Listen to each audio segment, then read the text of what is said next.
turnausta oli pieni haastava jakso, se oli pari viikkoa. Tultiin Montrealista kotiin, niin siinä oli yksi päivä tietenkin vapaata, jengi sai tehdä mitä halusi, sitten alettiin taas pelailemaan ja siellä oli sitten heti jotain ESEA-pelejä ja muutenkin niinku harjoituksia. Harjoitukset meni tosi hyvin, mutta ESEA-peleissä tuli vaan ihan törkeästi turpaa ja sitten ECS Open-kuoleissa tuli naamari ja jotain tällaista, niin totta kai se nyt vähän iski meidän niinku itseluottamusta.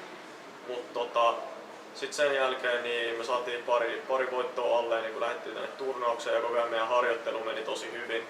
Niin me tiedettiin jo siinä, että kaikki on ihan kunnossa ja lähdetään tänne hyvin mielin. Niin isossa kuvassa kun tota asiaa miettii, niin totta kai se on nyt hyvä, että tulee välillä takkiin, että pitää niinku pistää kivet taas taskuun ja alkaa pelaa, mutta totta kai nyt pitää keskittyä tuohon esään ja ottaa loput voitot sieltä ja pelata tää turnaus loppuun. Joo, eli Twista tuli meidän remmiin tuossa hetki sitten mukaan ja se nyt lähti silleen vähän vaisusti siinä mielessä, että Slaavan on pakko niinku tietää, että mitä tyyliä me halutaan pelaa ja muutenkin niinku tutustua meihin niinku ihmisinä.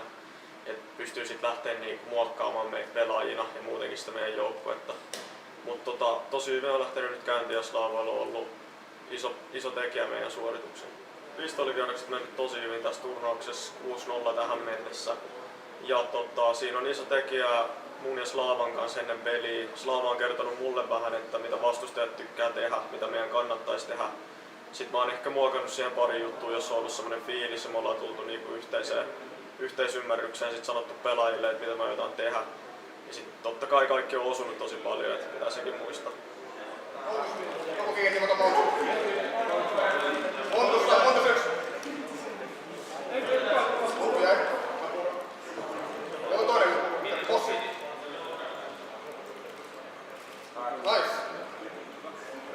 Sellaisia asioita, mitä mä oon tähän jengiin tuonut, on enemmänkin semmosia pieniä asioita, että tosi semmoisissa hektisissä tilanteissa niin kuin tiimipelaaminen ja kamojen käyttö ja kommunikaatiota yrittänyt vähän painostaa, että sitä saadaan paremmaksi. Ja vähän sen jotain taktiikkapuolista, mutta sitä ei ihan hirveästi, että muutama taktiikka per mappi on näyttänyt, mitä me voidaan käyttää ja vähän eri versioita niistä ja tälleen.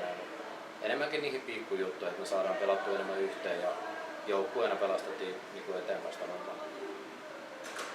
Mappiverot meni just niin kuin me haluttiin, että me tiedettiin päivää ennen oikeastaan, että mitä me pelataan. Ja aika moni ehkä voi olla eri mieltä siitä mapeista, miten pelattiin esimerkiksi Turovasta Inferno, mutta sen verran mitä me katsottiin ja tutkittiin niiden peliä, niin me nähtiin, että se on meille paras mahdollisuus ja voidaan siinä niin pelaa hyvää peliä ja se meni just niin kuin pitikin, että niissä ei ollut mitään. Me olemme mennyt kaikki suoraan putkeen, että niissä ei ollut mitään epäselvyyksiä meille. Että meillä on ollut koko ajan gameplan siinä niin ja se on tullut esille sillä että ollaan päästy pelaamaan sitä mitä halutaan. Valmistauduttu jokaiseen joukkueeseen sen verran, että osataan sitten pelaa niitä vastaan ja olla vähän hereillä niihin asioihin, mitä ne tekee ja mitä ne vois muuttaa. Ja homma on mennyt hyvin nyt tähän asti, niin jatketaan loppuun asti.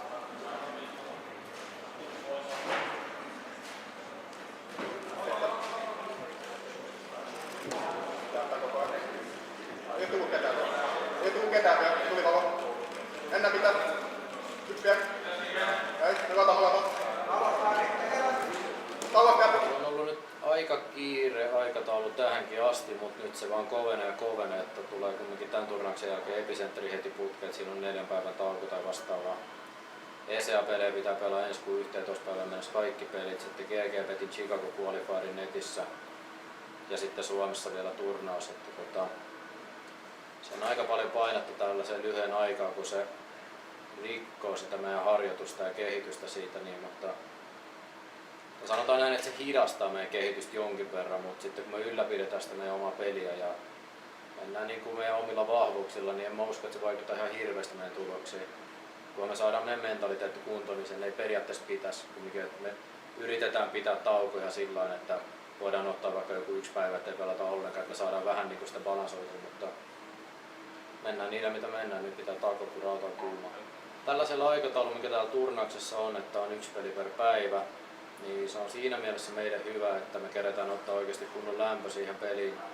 Me kerätään valmistautua siihen peliin, niin me ollaan oikeastaan aika tikissä sitten siinä niin mahdollisimman hyvässä kunnossa just siihen peliin varten. Toisaalta olisi ihan hyvä, että olisi vaikka 2 peliä päivässä. joka alkaa olla jo siinä rajalla, että 3. peli voisi olla liikaa, koska yleensä siinä tulee niin isoja taukoja. Mutta tämä on ihan hyvä kokemus meille, että me saadaan tällainen turnaus, missä on 3 päivää tai monta päivää, tässä nyt 4-5 päivää, että on 1 peli per päivä.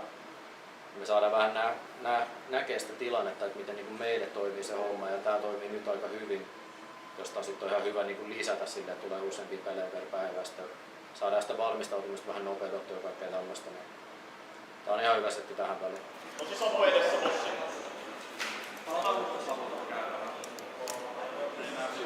Siis on poika taputtaa.